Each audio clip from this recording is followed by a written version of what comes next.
अस्सलाम वालेकुम, welcome to my channel biology geek. आज हम लोगों ने डिस्कस करना है सेंट्रियोल्स। जैसा कि आप सब लोग जानते हैं कि हम लोग क्या डिस्कस कर रहे थे, सेल स्ट्रक्चर और फंक्शन डिस्कस कर रहे थे, जिसमें हम लोगों ने डिफरेंट ऑर्गेनेल्स की बात की थी। अच्छा जी, ऑर्गेनेल्स में हम लोगों ने सबसे पहले सारी हिस्ट्री वगैरह डिस्कस की, सेल वॉल, सेल मेम्ब्रेन, उसके बाद endoplasmic reticulum, Golgi, vesicles, lysosome, peroxisome, glycosome, ये सब चीजें हम लोग डिस्कस ऑलरेडी कर चुके हैं। आज की क्लास में हम लोगों ने जो देखना है दैट इज द सेंट्रियोल्स। कि सेंट्रियोल्स बेसिकली होते क्या हैं, इनको डिस्कवर किसने किया, इनको नेम किसने दिया, और ये हमारी आप कह लें कि जो हमारा सेल है, यूकैरियोटिक सेल है, उसमें क्या किस तरह से अपना रोल जो है वो प्ले कर रहे होते हैं। अच्छा जी, अगर हम इसके स्ट्रक्चर के ऊपर बात करें, हम कहते हैं कि ये नॉन मेम्ब्रेनस है, इसके अराउंड मेम्ब्रेन मौजूद नहीं होगी, नंबर वन। नंबर टू, ये एनिमल सेल में मौजूद है, प्लांट सेल में मौजूद नहीं होगा। तो फिर प्लांट सेल में क्या मौजूद होगा, इस चीज को देख लेते हैं आगे। अच्छा जी, अब वो कह रहे हैं नॉन मेम्ब्रेनस है, एनिमल सेल में मौजूद होगा। फंजाई लाइक जो प्रोटिस्ट होते हैं, जैसे कि स्लाइम मोल्ड्स हो गया, वाटर मोल्ड्स वगैरह हो गए, इनके अंदर भी सेंट्रियोल्स जो है वो मौजूद होते हैं। अच्छा, ये स्लाइम मोल्ड और वाटर मोल्ड को आपने कंफ्यूज नहीं करना। हम लोग जब डिस्कस करेंगे फंजाई लाइक प्रोटिस्ट, ये चैप्टर हमारा आएगा आगे प्रोटिस्ट, तो हम उसमें बहुत डिटेल से डिस्कस करेंगे कि हमारे पास स्लाइम मोल्ड्स क्या होते हैं और वाटर मोल्ड जो है वो क्या होते हैं। उसमें हमने plant like protist, animal like protist, fungi like protist, ये सब चीजें डिस्कस करनी है। तो उसमें हम देखेंगे स्लाइम मोल्ड और वाटर मोल्ड जो हमारे पास क्या होते हैं। अच्छा जी, उसके बाद आ जाते हैं इसकी शेप की बात कर लें। रॉड शेप है। अच्छा, रॉड शेप का भी मैंने आपको बताया था, क्या बताया था कि आपके पास क्या है, कोई भी ऐसी स्ट्रक्चर जिसकी लेंथ जो है वो ज्यादा होगी कंपैरेटिवली उसकी विड्थ से, ये हमारे पास क्या है, रॉड शेप है। ठीक हो गया, ये पेयर्स की फॉर्म में जो है वो मौजूद होंगे। उसके बाद अगर डायमीटर और लेंथ की बात कर ली जाए तो 0.15 टू 0.25 माइक्रोमीटर इसका डायमीटर है और 0.3 टू 2 माइक्रोमीटर इसकी क्या है, लेंथ है। हम कहते हैं कि टू रीजन्स हैं। इसमें स्टूडेंट हमेशा कंफ्यूज होता है, सेंट्रोस्फेयर और सेंट्रोसोम क्या है। अच्छा जी, सेंट्रोस्फेयर क्या है, हम कहते हैं कि हमारे पास जो न्यूक्लियस है, न्यूक्लियस के ऊपर एक रीजन होता है जो कि स्टेन्ड रीजन है।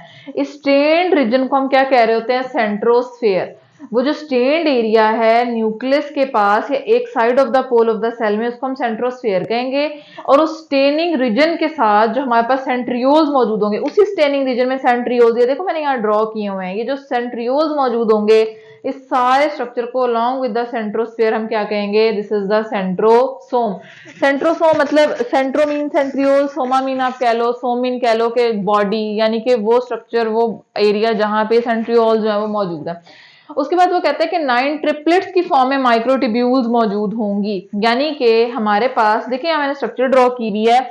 अब देखो 1 2 3 ट्रिपलेट से मुराद है कि हमारे पास एक जो है ये इसको हम एक काउंट कर रहे हैं, ये एक ट्रिपलेट है, फिर ये दूसरा ट्रिपलेट है, फिर ये तीसरा ट्रिपलेट है, फिर ये फोर्थ। इस तरह से वो कह रहा है कि 9 ट्रिपलेट हमारे पास क्या होते हैं, अरेंज होते हैं, और किससे बने हुए होते हैं, माइक्रोट्यूब्यूल से बने हुए होते हैं।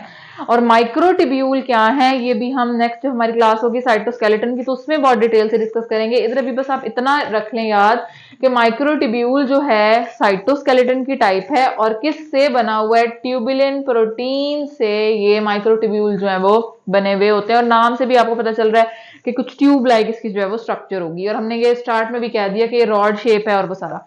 अच्छा, उसके बाद वो कहते हैं कि न्यूक्लियस के वन पोल पे मौजूद होगा। जब सेल डिवीजन होगी तो ये सिंगल सेंट्रियोल डिवाइड हो जाएगा टू पेयर में, और दोनों पोल्स पे क्या हो जाएगा, डिवाइड हो जाएगा।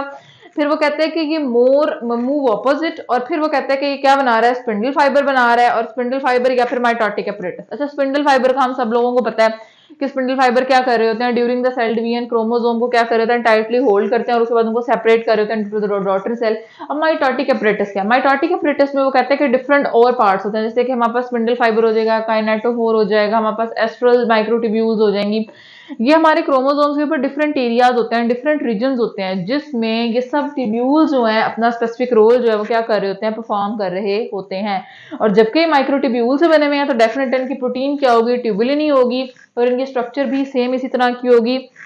और ये क्या करेंगे, क्रोमोसोम को अटैचमेंट और उसके बाद उनको segregate into the daughter cell के लिए क्या कर रहे होंगे, हेल्प आउट कर रहे होंगे।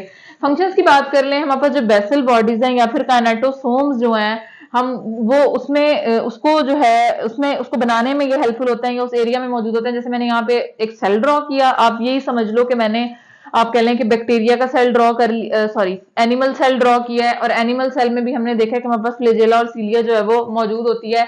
तो जहां से ये फ्लैजेला और सीलिया अराइज हो रहा होता है, वहां पे एक स्वोलन रीजन होता है इनसाइड द बॉडी, जहां से इस फ्लैजेला ने, ये फ्लैजेला है, फ्लैजेला और सीलिया में क्या डिफरेंस है ये भी नेक्स्ट क्लासेस में डिस्कस करेंगे, लेकिन यहाँ पे थोड़ा सा सुन लें कि सीलिया क्या होता है।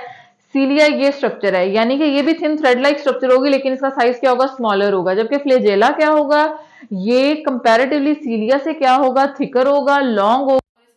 अच्छा जी, उसके बाद हम कहते हैं कि हमारे पास जो फ्लैजेला है वो क्या होगा, आप कह लें कि थिक होगा और लॉन्ग होगा। सीलिया जो है वो क्या होंगे, हमारे पास थिन होंगे कंपैरेटिवली फ्लैजेला के। सीलिया और जो फ्लैजेला होते हैं दोनों मूवमेंट में ही हेल्प आउट कर रहे होते हैं हमें, ठीक हो गया। उसके बाद माइटोटिक एपरेटस की बात कर लेते हैं। स्पिंडल फाइबर होते हैं जो होल्ड कर रहे होते हैं, सेपरेट कर रहे होते हैं क्रोमोसोम को डॉटर सेल में। ये मैंने यहाँ पे सेंट्रियोल की कुछ स्ट्रक्चर जो है वो आपको ड्रॉ करके बताई हुई है, ठीक हो गया। नॉर्मली ये बस बेसल बॉडीज, सीलिया, फ्लैजेला और माइटोटिक एपरेटस का जो है वो काम कर रहे होते हैं, ठीक है। आप लोगों ने एक वीडियो जो है वो एंड तक देखनी है ताकि आप लोगों की बेटर अंडरस्टैंडिंग जो है वो डेवलप हो। आप लोगों ने इसको लाइक, शेयर और सब्सक्राइब भी करना है। बायोलॉजी गीक मेरे चैनल का नाम है।